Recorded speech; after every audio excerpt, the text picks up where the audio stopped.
Good morning and welcome to a Yarn Live.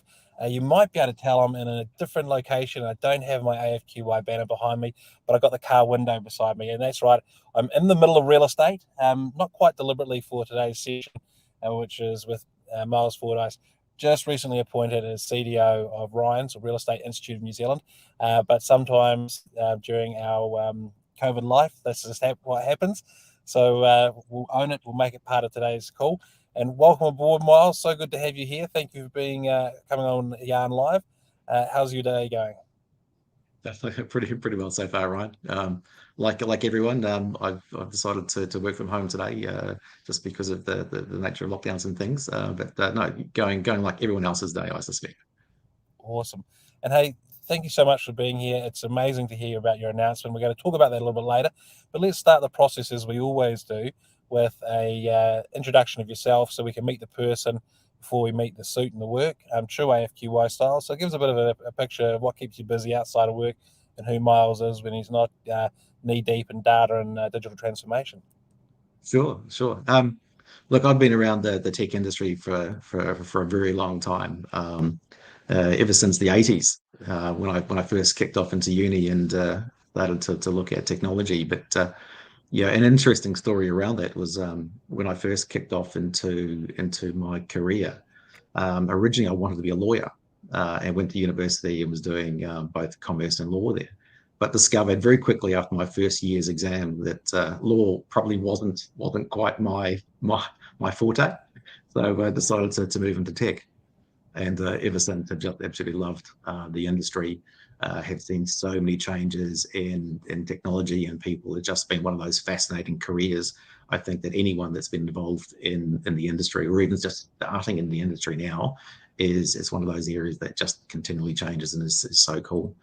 I think just a little bit about me. For when I'm not behind the keyboard, I usually bring in a little bit of practical creativity into anything that I do.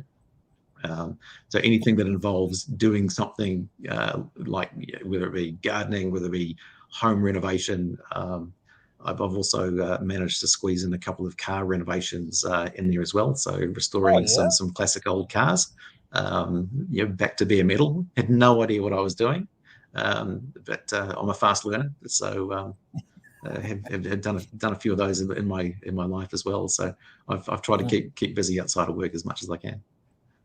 So, what does the data tell us about your car renovations? Have they got better over time, Yeah, or stick to still learning? technology. And what sort of cars are they? Are they muscle I've cars, classic yeah, cars? no, I've restored a 1973 BMW 2002, Okay. and currently sitting in the garage is a 1966 Ford Mustang. Um, but What? it's How do you it's get your hands on one of those? it's Like, we'll call it's still in the restoration phase, if we call it that. It was a hobby from a number of years ago, and life got away from me a little bit, so we ended up doing a whole bunch of house renovations and restorations and stuff like that. So that's kept me busy. So, but no, that's sitting there waiting. So yeah, when I can get to it, there you go.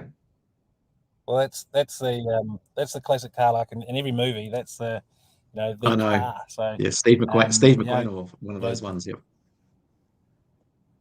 yep, awesome. So, hey, before we get into and let me get this right.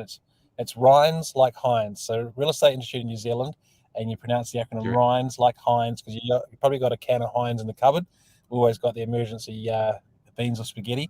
But before we get into that, let's have a look back at your career because this is what's, I guess, put you in the position to do what you're about to do as the CDO in digital transformation. And I had a little bit of a scroll back because I met you when you're at Post, and I know foodstuffs and the big automated not factory logistics and things like that. But I went further back and saw just about every major blue chip account there is, mate. Like you're collecting the baseball cards of every famous brand there is. Tell us a bit about it. Going back to Accenture, and some Oh, going moments back as to you come Accenture. through there today. Yeah, again, look, going back to my again a story about Accenture was, I accidentally joined Accenture. Back in the day, I was I Best way was to do it. trawling through the newspaper as you did back then, because there wasn't an Yep. internet. And I came across this outfit called Anderson Consulting, and they were advertising for these types of roles. So I rocked on up thinking that they were a recruitment agency,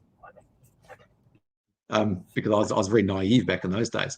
And they said, "So why would you want to join us?" And I went, "Well, I don't. I want a job. I don't want to join a recruitment company." And they said, "No, no, no. We don't do recruitment. We do this." And I went, "Oh well, that's pretty fantastic. That sounds really great. Oh, yeah, sign me up."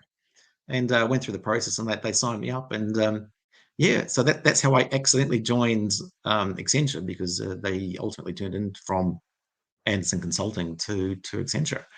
And that was very fascinating from a career point of view, because I think that gave me not only exposure to the broader industry of consulting and management consulting, and looking at technology, but also it was probably in I guess the golden era of technology transformation for many organizations, moving away from very sort of client server based systems into new age technologies, and looking at all the projects that went belly up and all those things that they would often get us in to try and help them out. So I got exposure to a large number of financial services organisations, both here in New Zealand and in Australia, working for some very large organisations, trying to make, I guess, trying to make inroads into a space that the typically businesses had a technology function, but they didn't really understand technology.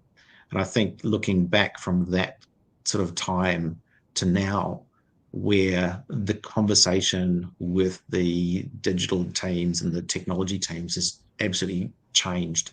You know, the leadership is being led both as a collaborative effort from the business and technology itself, right, as a partnership, rather than it being a separate department, which it historically used to be. So the guise of transformation has been around for many, many years. I think, and I look at the phrases that people use today around digital transformation, and I sort of sit there and go, guys, we've been doing this digital transformation thing for decades. We've just called it different things.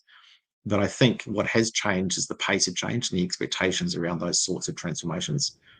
Well, The analogy if I'd I can probably, jump in there, if I can yeah, jump in sure there and thing. say the expectations have changed from green screen to full color UX design, and it just to work, and we just want it to have another, just make it happen tomorrow, you know. Yeah, So you think about, because I've grown up in IT. My mum's MIS. That's one of the older titles pre-CIO days. And I still remember some of the clunky old green screens, and I actually worked on one for a while. But yeah, the between it being a different label and the different expectations, and also the increase of what technology can do and how it enables people. But I think one of the key things is the bringing together of tech and the business. They used to be silos and separate apart, and I won't call it the Wild West, but it certainly was the early days. Going back, I think if I'm not out of place putting it that way. So the complexity of what you have now, I think that's one of the magic aspects that you bring is reducing that complexity and delivering a user experience at the end that all the users are like, wow. yeah.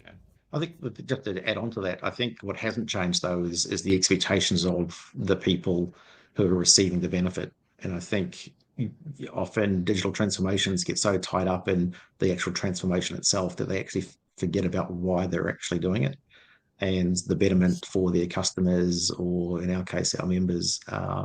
So that's always got to be front of mind, is always keeping yourself grounded to the purpose of why you're looking to transform. Uh, because you can get out of control pretty quickly on some of the larger transformations, because you get hung up on delivery, hung up on technologies, rather than asking the question, so how does this actually benefit the organization? How does this benefit our customer? I think keeping those front of mind is really, really key all the way through. And let me say that's why you're the CDO. not someone like me, or many others. But yeah, that realization of being able to keep it focused on the purpose and not get caught up with the shiny tools and the excitement, and they sort of call it the mad scientist effect, and you can see it anywhere and everywhere. I used to work with in construction, and there's a New Zealand-based aluminium window company, and the owner became a mad scientist, and he kept on making new windows and new extrusions, and never put a product to market for 3 years. Didn't need to, because they were such a big company, they were making good money. But yeah, he got labelled the mad scientist because he just kept on enhancing and enhancing and enhancing, and got caught up in it. So it's a great way to simplify it for people outside of tech. That can happen anywhere, and it's a great skill. Actually, it's probably one of the toughest aspects, I'd say, is to actually focus on that kernel of what the purpose is and what needs to be achieved. So if we think about some of your other work and some of your other projects, one of the ones I was quite fascinated about, if it's okay to talk about and ask, was Foodstuffs in the big logistics centre that's since been opened. I heard about it pre-opening because I came out and visited you at Foodstuffs once upon a time. But are you allowed to share a little bit about that and some of the cool stuff around the technology? Yeah, And absolutely. yeah, I think the restraint of trade's finished now. Chris won't mind a bit of promotion anyway. No, You know? absolutely not. But yeah. So What that, look, that or other what projects. would you like to know about that? Because that was a pretty interesting sort of series of technology transformations that we had to undertake around that. Do you want me to talk specifically about the big building that they built out there and some of the I think challenges that we I had there? think I think so, because there was some pretty cool aspects around there. I think you mentioned from the some of the sustainability factors and some of those things built into it, but also the technology that enables, I guess, the stock to be rotated, brought in, moved about. And as we all know, because we don't have to run out and buy toilet paper in an emergency, that there'll always be enough there. Sure. I mean, that was an organization of the size of Foodstuffs is fundamentally massive for its logistics operations. And for those that may not know, we had a giant warehouse out in Mount Roskill, which operated as our main distribution center. But we ultimately ended up moving that and building a brand new building out near Wirri, out near the airport. And I think it's New Zealand's largest distribution warehouse. It's something like the size of 8 or 9 football fields, and probably it's even bigger than that. I know that during the construction we decided to make it even bigger than what we originally proposed, and the complexities involved with such a large building are mind-boggling. So from a technology point of view, for the geeks and for the networky people out there, a massive nightmare when it comes to putting in enough network coverage. And who knew that Wi-Fi does not travel through butter, and the olive oils particularly well. So Oh, trying wow. to maintain I know, crazy things, but the sheer size of it meant that there were hundreds and hundreds and hundreds of network access points that we had to point through the building. The reach was so long that you couldn't just point one down one aisle. You ended up having to have multiple points all the way down the entire building. The systems that make it all work and operate had to be fundamentally changed and upgraded to allow for a brand new building such as that. And one of the good things about it was because of the size of the roof. I think they indicated that if they laid the roofing iron end to end, it would reach from Auckland to Hamilton. That's Whoa. the size of the building itself. It's kilometers and hundreds. I think it's about 150 kilometers of roofing iron on it. It's something stupid. But also the sustainability of the building, and the fresh water that comes off it. I think it's pretty close to being sustainable in its own right. I think I'm sure I'll be corrected, but it's a fantastic building, and great to be part of that type of organization that sees technology supporting its business all the way through, and working with some really great people that make it happen. it's a transformation in its own right. And I think when you look at transformations, I always try to associate a transformation with a step change in an organization's ability to operate or deliver services. You can often get confused between that and continuous improvement. And I think one of the comments you made earlier was around, at what stage does transformation just become business as usual? And it's just incremental change on what you've got. And at some point, you probably lose the messaging around what are we transforming to versus continuous improvement. So I try and always look at transformation as being something that I think transformation is a way of thinking. So it's got a sort of like a defined start, and it's got a number of things that you deliver along the way, but I don't think it ever finishes. But how do you do a whole bunch of work that's focused to deliver succinct outcomes, and then you wait and you realize the benefits of that, and then you take a step back and go, right, where do we actually need to operate now? And then do you do that versus the continuous, innovation and improvements on your technology stack or on your application space or on the functions or services that you're delivering your customers. So how do you define transformation these days is a really interesting question. I think I saw something just came out this morning, I think, on transformation. I'll say IDG. I'm not sure if it was them or not, but it was an interesting article that just sort of irked my interest because it sort of started to talk to a little bit around transformation and continuous improvement, and how do you define both? How do you keep focus on your transformation program versus just keeping things improving along the way? Yeah, so I think and this leads into our digital transformation and data discussion around the data exchange, the future of data.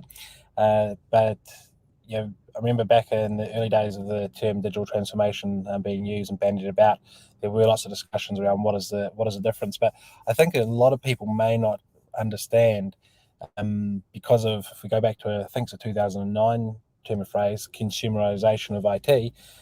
As consumers, we live in this Facebook type world where, of course, Facebook has money dripping off the walls. They just do stuff. They just get team and do it.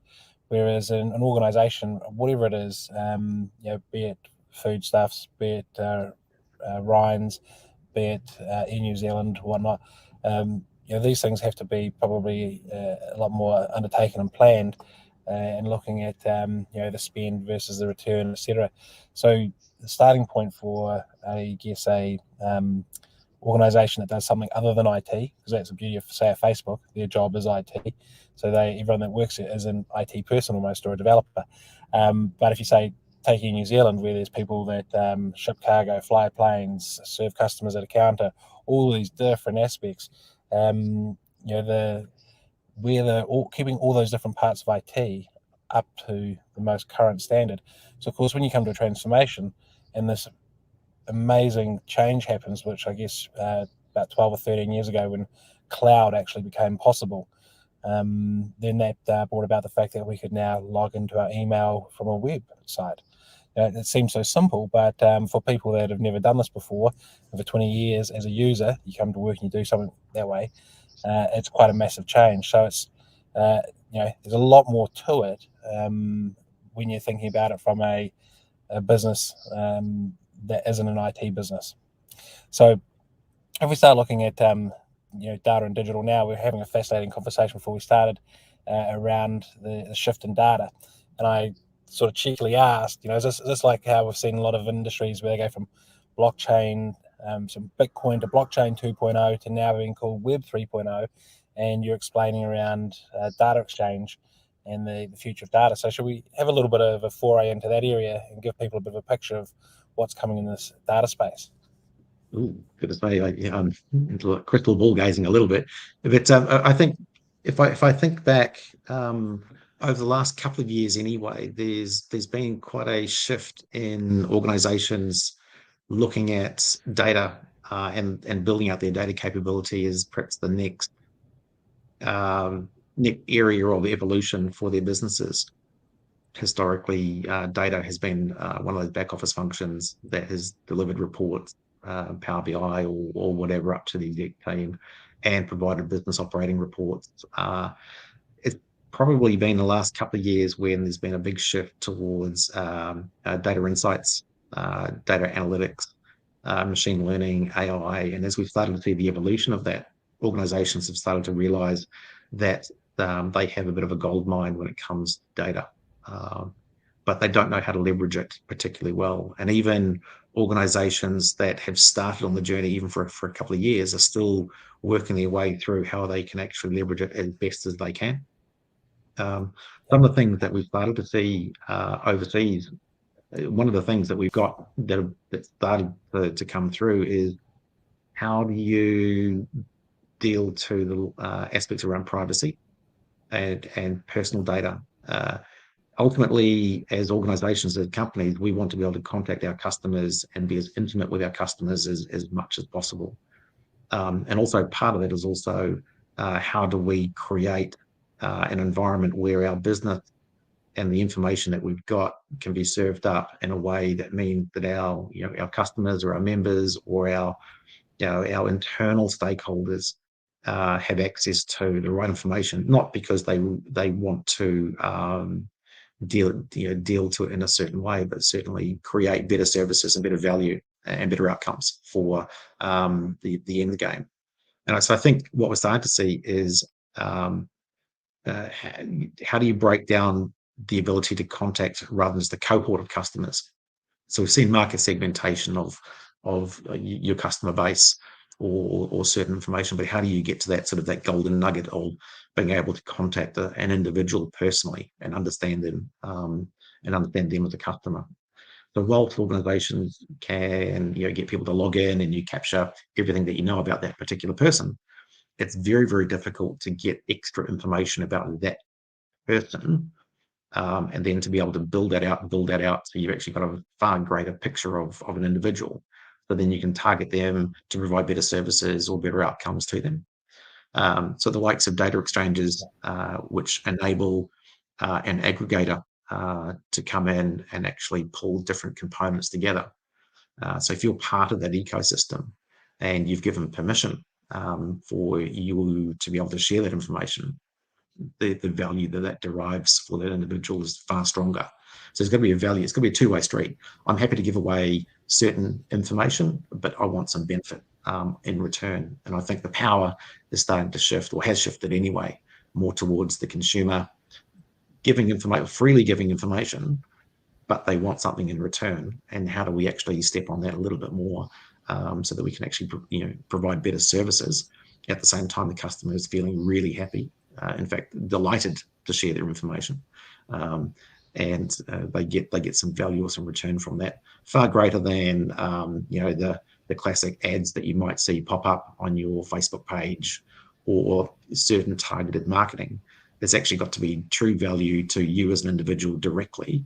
And I think that's when we will probably be able to really surface up some really great things, leveraging data, things like that. Data, you think the classic challenges of data quality, getting access to information are all common challenges across the industries.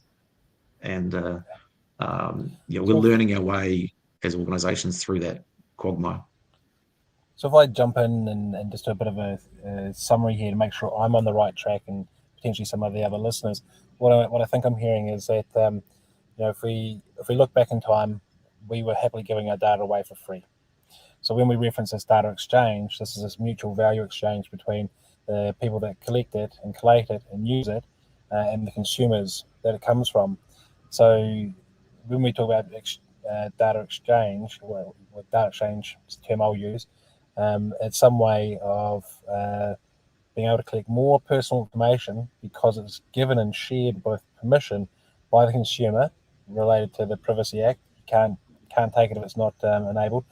And I think when you talk about the shift of power already having moved, and I think part of it is Apple's recognised it because it's brought out its operating system that blocks the taking of information by all the apps. So that now is a step towards the consumer having some sort of tool or mechanism to say, yep, I want REINZ to have this information, that information.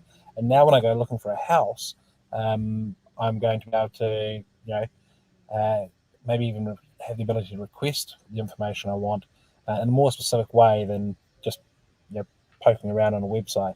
But ultimately the big picture is we're seeing a shift from when we used to have not even be aware of how much data we're giving away to we've now just recently stopped it, and we're now moving. Next thing is to move into the data exchange era, which will be data 3.0 or data 4.0, where we are actively sharing what we want to get value back as a result. Yeah, that's a good analogy in one way. There's so many different facets to um, bringing all the information together. I think relevancy is probably the best word I could ever use around data, because it talks to timeliness, it talks to accuracy, it talks to fulfilling the needs for why you've pulled it together and why you're delivering it to your customers or to your stakeholders. So it's really important. I think the more we can deal to the relevance of data and information and being able to really bring that through the organization to untap um, areas that you haven't seen before, or to gather new insights that you may have taken a couple of months to pull together in the past. How do you bring that so it's almost real time? How do you bring that so that it's being able to be used in the most effective way to better the organization or better the stakeholders' outcomes? Yeah, absolutely. And I was just thinking when you're talking about the fact that it used to take months or weeks to get a report ready, and now it's becoming real time and relevance. That sort of goes back a good highlighter going back to when I was trying to explain. I think I didn't do a very good job about how people have that expectation of consumerisation of IT. Facebook can do it overnight. Why can't we? Oh well, actually, A, we don't have the budget that Facebook has, and B, we have a company that flies planes or moves food. We don't have a company that's just full of developers. So we have to make use of what we can in a way, and put it into the business case and get it when we can. Which is a sort of over time the norms of how long it would take, months, weeks to real time, has become shorter as technology has advanced. So just sort of thinking around that picture, because I just had another little realization is not only have we got real world real estate, but we now have the metaverse about to explode and expand. And you're thinking of NFTs as part of the picture, or as an example, might make our minds think of what could be coming down the line, because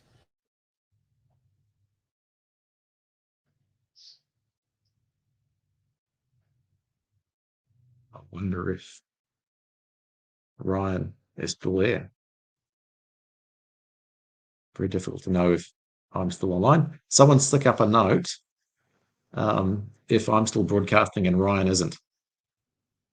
Otherwise, I'll keep talking for another couple of minutes about a whole bunch of different things. So hopefully Ryan will be with us at some stage. Otherwise, he's been a little bit cut short. So if someone that's online could just post a comment to make sure that I'm still broadcasting, that would be awesome. Otherwise, I can rejoin. Otherwise, I'll just test to see if I'm still up. Yes, perfect. Thank you so much, Alan. Hey, so I'll keep talking. No doubt Ryan will join us at some stage. He's in the car with the dog. So if you heard all the panting, he did explain to me earlier that he's a bit stuck there. So I can talk a little bit more around, I guess, digital transformation and the data piece. I think being my first foray into that space really did come through from working in tower insurance, where we had a fantastic CEO come on board, um, and really his focus on digital and data was absolutely fantastic, and really it did show to me and to the organization about how quickly an organization can really what's he doing now? I can't see. Ryan's in the middle of linking me some stuff as well, so I'll just keep going anyway. Really shown how an organization can tap into digital and data. And I think continuing that focus that I had back in my days at Tower, really looking forward to coming into REINZ and being able to leverage that information around the passion and the drive and the value that can be derived there is extremely powerful and extremely useful. So really looking forward to joining that team and working very closely and very strongly with the leadership team and with our members, and particularly to understand how we can drive digital and data through the organisation. Phone is overheated, he says. That's brilliant. Okay. Hey, listen, Data and Sun, very good. Hey, listen, I know this was scheduled for only half an hour, so I'll make the assumption that he's going to stop the conversation at some stage. So look, I thank you all for listening in. Ryan will obviously no doubt have some comments about just the fun he had in his vehicle. So I appreciated you just listening in for the last half hour. Please reach out to me if you've got any questions or just want to connect up. I'm happy to have a yarn about anything in general around tech, the industry, or just a general catch up. I know probably many of you in the industry, but there's a whole bunch of people that I don't know yet as well. So feel free to reach out, and we'll see how the 2022, goodness me, hasn't it caught up with us? How 2022 is going to stream out for all of us, and hopefully see you at a few quiet yarns in real person at some stage in the future. So thank you very much. Enjoy your day.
All right.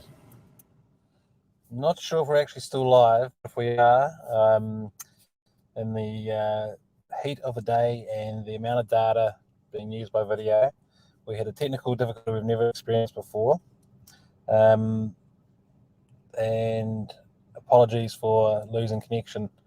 Yeah, looks like it's closed out. So that might be the wrap for today, and we will certainly have to get Miles back on in the future, where we'll be able to get to provide an update of what's happening in his transformational role at REINZ, Real Estate Institute of New Zealand, and what's happening with the data. We were just getting into the really good part around data exchange and the future of, call it data 3.0, data 4.0, but the shift from when we were inadvertently sharing data unknowingly to where we are now going to be actively sharing data to data exchanges who will then aggregate it and share it and sell it.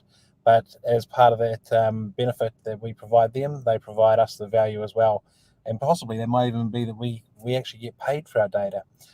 So one of the things I didn't get to share was Ria Tarangi with Whare Haora is one of those models right now where you can, A, give permission to aggregate your data, and B, you can sell your data, and any revenue that they use through the sale of your data, they provide a percentage of it back. I think it's 50%, but this is an example of the future where we will be sharing our data because we choose to, with who we choose to, and in some cases, making money off it ourselves, not just the people that are making the sales.